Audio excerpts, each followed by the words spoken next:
Hey, what's up, guys? It is Saturday. The date is. Actually, I don't know what the date is. So you gotta excuse me. But, Saturday is around like 2:30 p.m. here in Georgia. Very sunny and it's cold. But other than that, I hope everybody's doing well, especially all of my YouTube viewers. Um, I made a post yesterday about the De'Orr Kunz situation and the case that is still open to this day.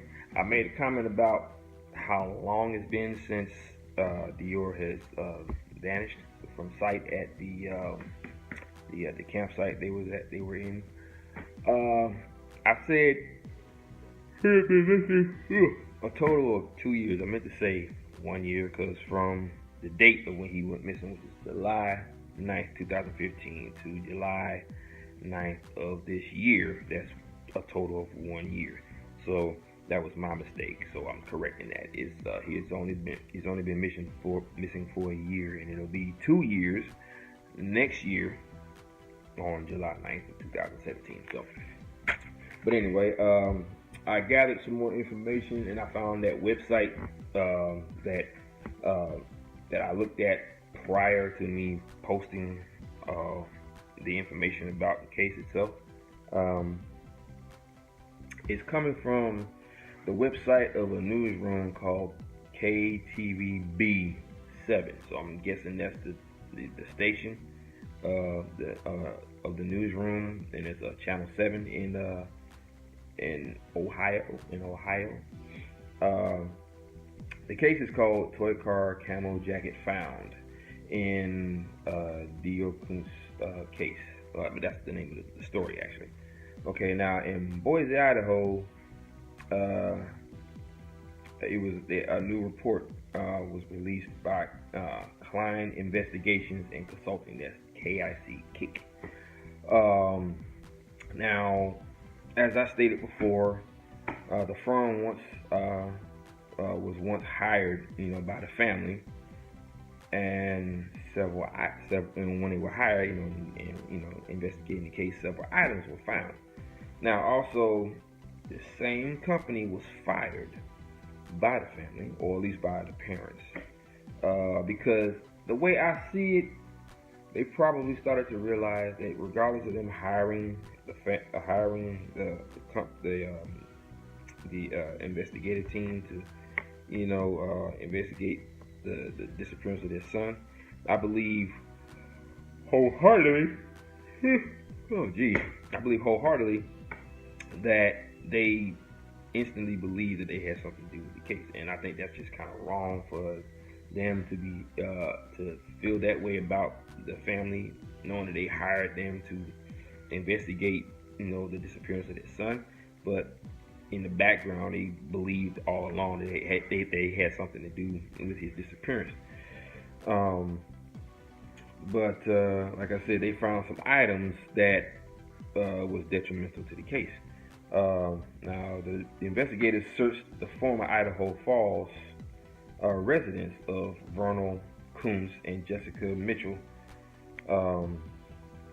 Now, they had been evicted from this residence because of the fact that they weren't paying rent. Now, what the reason was as to why they weren't paying rent, I don't know. Maybe De'Orr Kunz had a real slow month at his job. Maybe it was a layoff. Maybe he was laid off. I don't know. Maybe he just wasn't making enough money with the type of jobs he had. Because I think he worked for a logging distribution company where he transported logs from one state to another, or one town to another. I don't know how much that job pays. Obviously, it doesn't pay enough. But the fact that they were evicted from this residence raises a lot of questions as well. Maybe the fact that he wasn't getting paid enough, and the fact that they had a child, maybe there was a lot of strain in the relationship, as well as trying to pay rent and take care of one child at the same time. Because from what I hear, having a child costs a lot of money. That means you got to buy a busload of Pampers. busload of Similac, formula, whatever. It costs a lot of money to raise a child because you have to feed them just as much as you have to feed yourself to stay alive, and they need constant care. So maybe they just weren't cut out for, raising a child. I don't know. I'm pretty sure that's what everybody's thinking. But as far as the report goes, it stated that the landlord disposed of the furniture and the clothing that had been left behind by the Kunz family. Now, of course, whenever you being evicted, whether it be an apartment or a house, well, mainly an apartment, they set all of your belongings out on the street. And believe you me, when I lived in my apartment, I saw that at least twice, where all of this stuff was just strewn out all over the street in one big pile, and people were just coming along, picking up stuff and taking it, back home with them. So that's obviously what happened.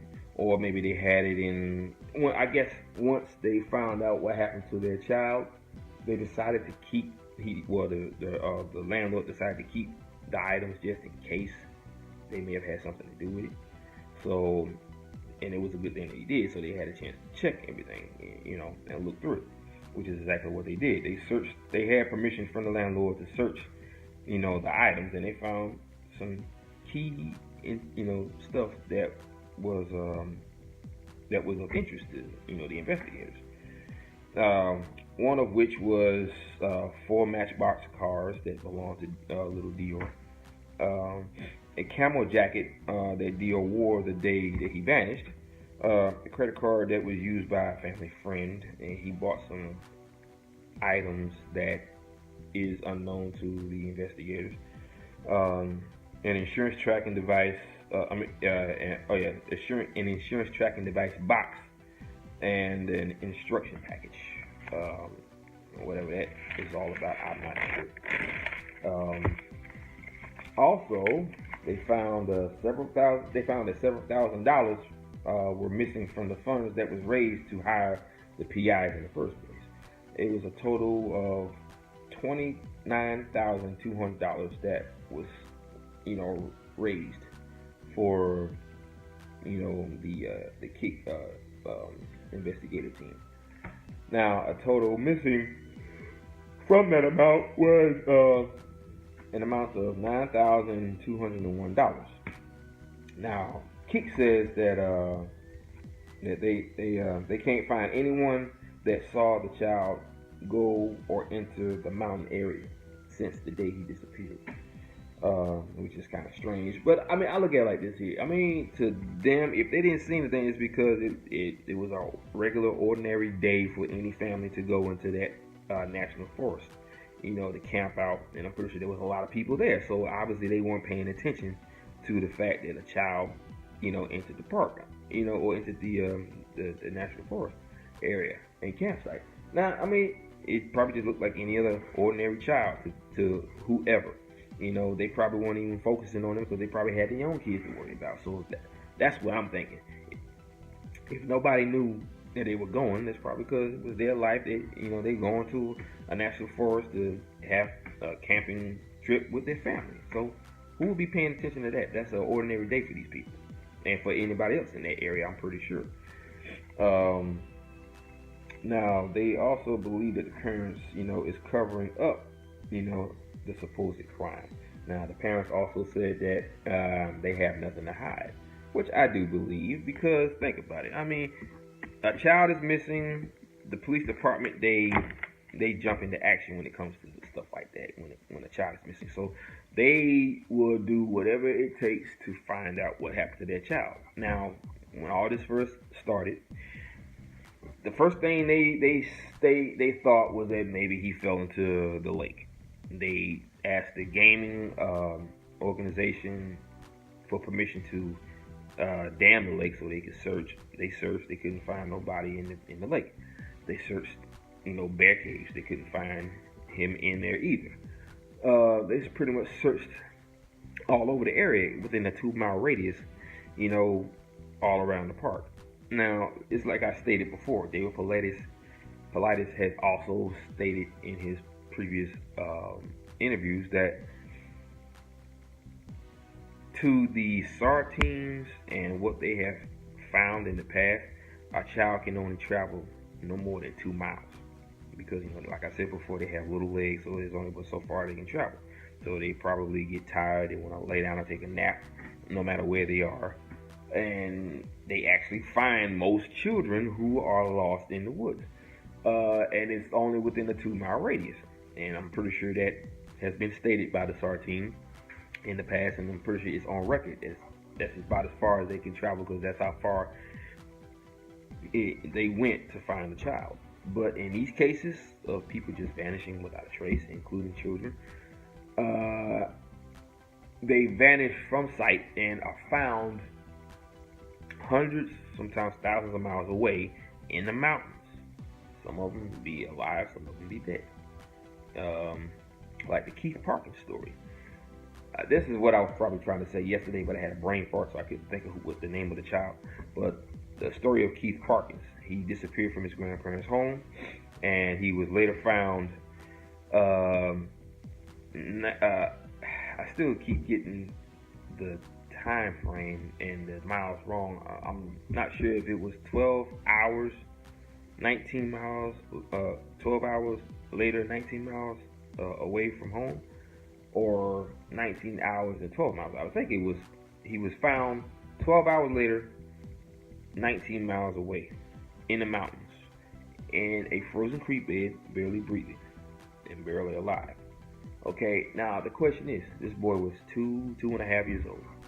Somehow he traveled 19 miles over 3 mountain ranges, 2 fields, and a fence away, and was found in a frozen creek bed in the middle of winter in the snowy mountains. Now think about it. At what point do you think a child can travel that far without some type of assistance? Now, but then again, who in their right mind would even travel that far with a child, knowing that they're going to get tired trying to carry a kid? I'm pretty sure the kid was probably light, but over time, the kid will get a little heavy because you'll be getting a little tired of carrying something like that, a child over your shoulder, or whatever the case may be. Nobody really knows what happened to him, and he doesn't have a memory of what happened to him. So it's anybody's guess of what actually happened to him. But the fact still remains that he was found, 19 miles away from home over a traversed amount of ranges, which is, like I said, the 3 mountain ranges, 2 fields, and a fence. That is very far for anybody to travel. I don't even think I could travel that far. And I'm pretty sure that when they found him, that little boy's feet was destroyed, because that's a lot of walking. Regardless of you having shoes or not, your feet would probably be frostbitten. It would probably have blisters all over your feet from all the pain and the pressure of your body, your body weight pushing down on your feet, and having to walk through snow and ice and stuff like that.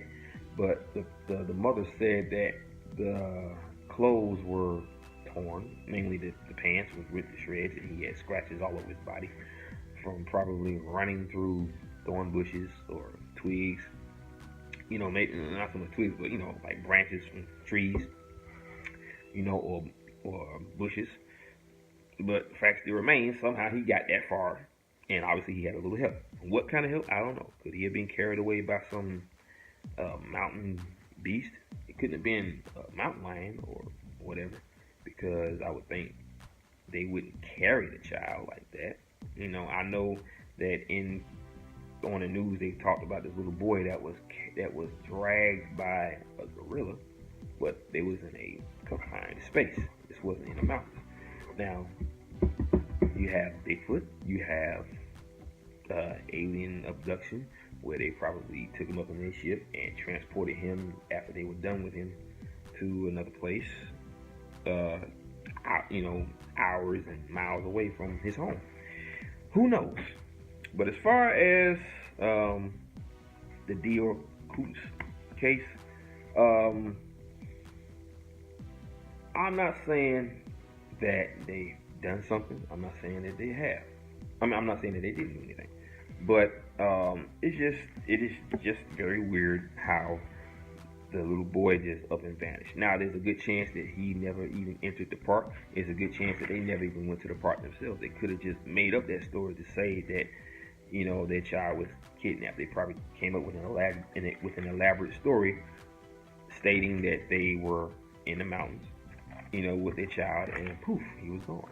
Now, the fact that the whole family would be involved in this whole scheme and charade, I doubt that, because there's too many people involved in the disappearance of one boy. If you're going to make a boy disappear or any child disappear, I would imagine it would just be that one person. They kill him, and if it's the parents, they will both be involved in that. They would kill the child, dispose of the body, and cover up their story.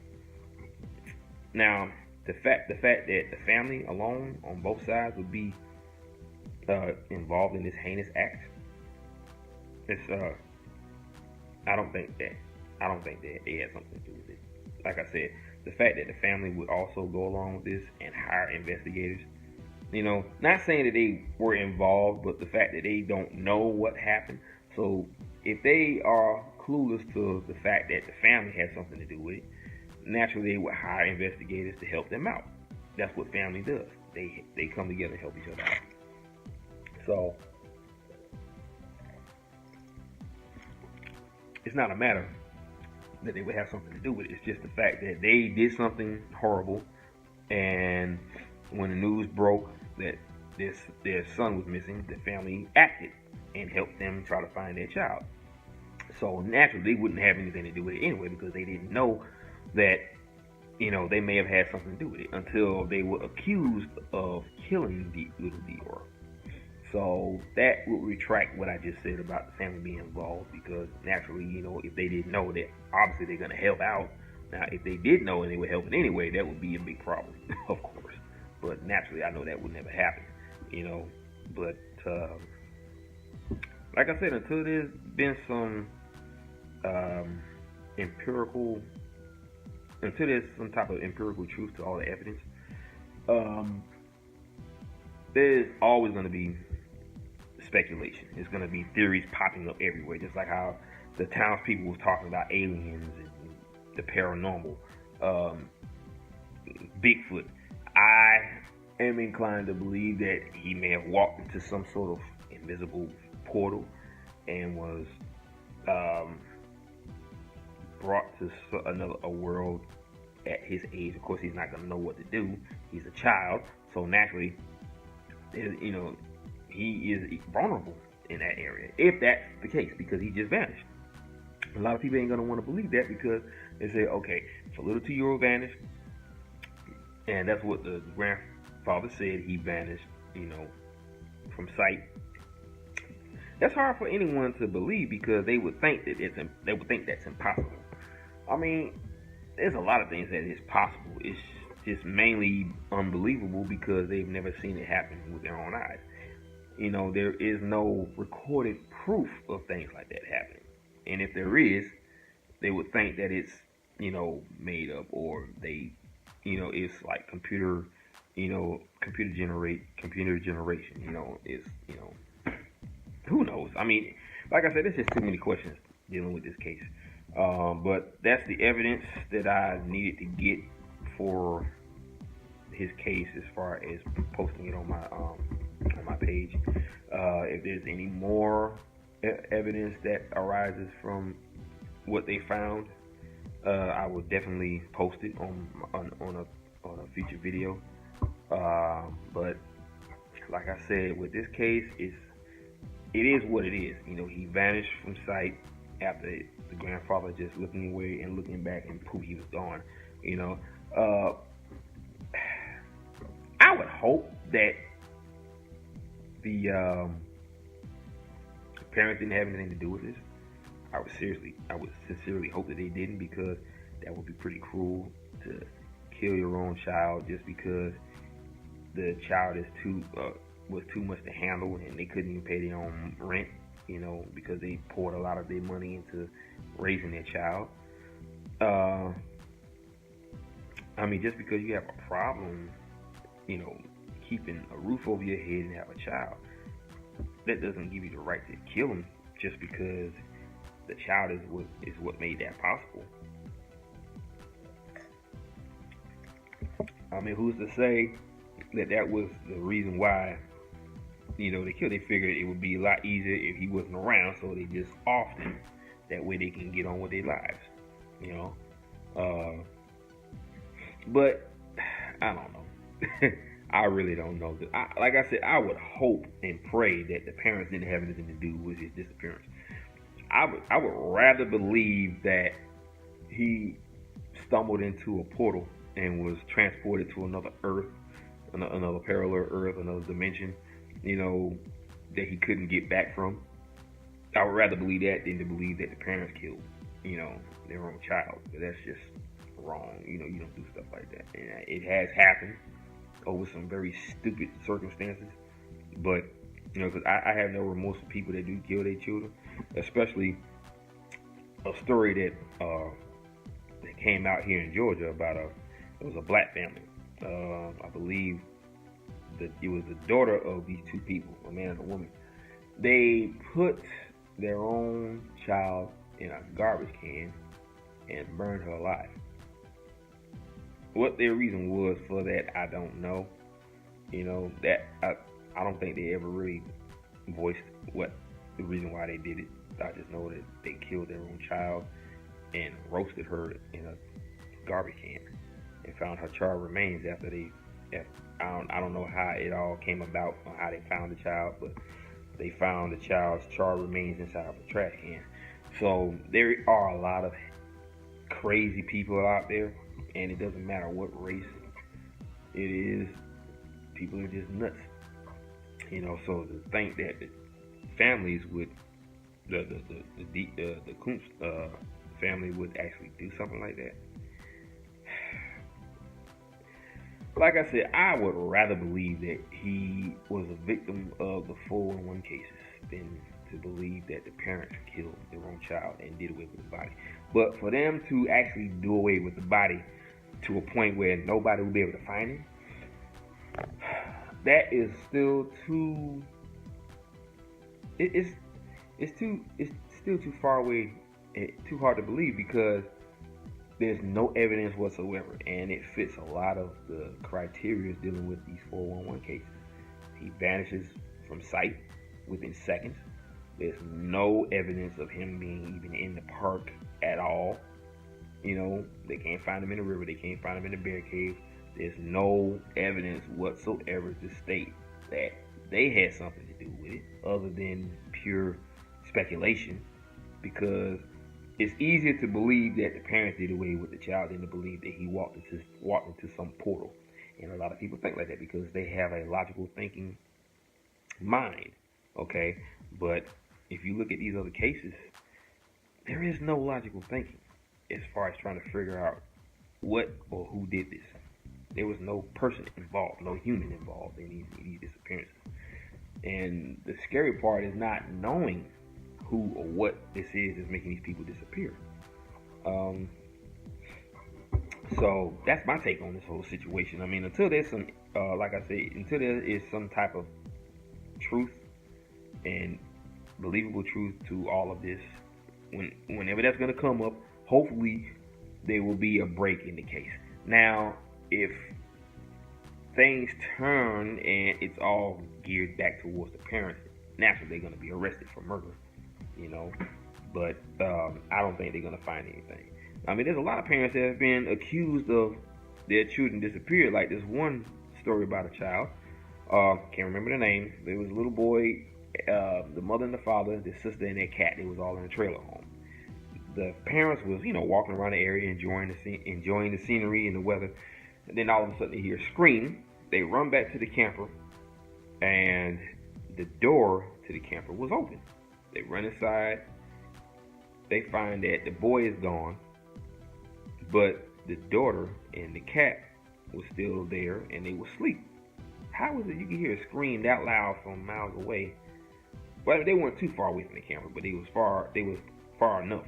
But they still heard a scream. But how is it that the sister and the cat didn't hear anything for them to actually wake up after hearing it? They were in a dead sleep. The child disappeared. He's never been found. This happened, I believe, in the 70s or the 80s, I'm not sure. But the boy's never been found. and they grilled that family like no other, and they were clear because they realized they ain't had nothing to do with it. They passed a lie detector test and everything. But in this case, the Kunz family is still saying that they had nothing to do with it. They said they're innocent. They don't have anything to hide. Yet, and still, the police department and the investigative team is slandering them, saying that they are hiding something, and they just want them to tell the truth. But they can't tell the truth. They had nothing to do with his disappearance. Like I said, when it all boils down to it, he's going to end up being another child that disappeared without a trace, and he'll never be found. I would hope that he is found, even if his remains. At least they'll have some type of solace in finding him. But if they do find him, there's going to be some very weird evidence that surrounds his disappearance as well as his death. Because normally, in cases like that, they disappear without a trace. They're found miles away in an area where they shouldn't have been in. And I'm guessing that will be the case with De'Orr Kunz. But they have to go outside the 2-mile radius, though. That's where all of this is going to come to fruition. They'll have to go outside their 2-mile radius to even find that boy, even if it is his remains. It's been a year now, so naturally he's probably going to be nothing but bone. Okay, and whatever they find near the area, they probably will find him in nothing but his Pampers. They probably won't even find any shoes. Everything else will be missing except for the bones.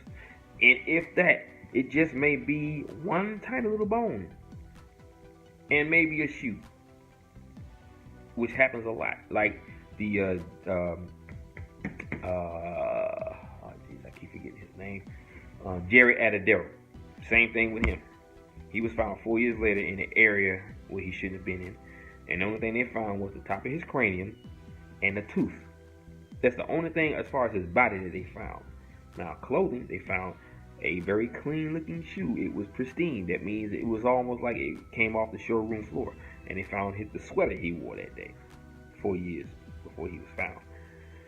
Okay, so obviously something ate that little boy down to the top of his cranium. It's almost like they put the entire body in their mouth, bit down to where the only thing that was left behind was the top of his cranium. It ate everything else but that and left it there. And it took enough time to take one tooth out of that entire body and place it on top of a log. What criminal, what serial killer or pedophile do you know does stuff like that? All they want to do is kill the person and be done with it and get away and never be found again or never be, accused of murder. That's their MO. They kill and then they move on. They don't do these little tidbits and just leave little tiny clues of how mysterious the death was. Serial killers don't do that. It's just not done. I've never seen that happen before. It's never been that elaborate. But with this here, everything is 100% done in accuracy. Okay, so what criminal do you know can commit a crime with 100% accuracy? There's always evidence left behind somehow. It even gets tracked down to where the bullet came from, and they track the bullet and they track the gun, and boom, they find out who bought the gun and the bullets, and then next thing you know, he's arrested because the casings from that bullet will be at the scene. They find something, it may be in the wall, and they find out who did it. With these cases, none of that is ever done. None of that is ever found. No bullet wounds. That's the thing about it. The bodies are always pristine too. There's never any evidence to state that they were killed any kind of way, as far as a gunshot, a fatal gunshot wound, or a knife wound. But anyway, that's my time. It's almost about 30 minutes into this. So I'm going to leave you with that information that I gave you about the De'Orr Kunz case. If there's any more that comes up, I will definitely post it on a future video. So I gotta go. Aloha, mahalo, and ahuiho. Peace out, guys. Be blessed and stay safe.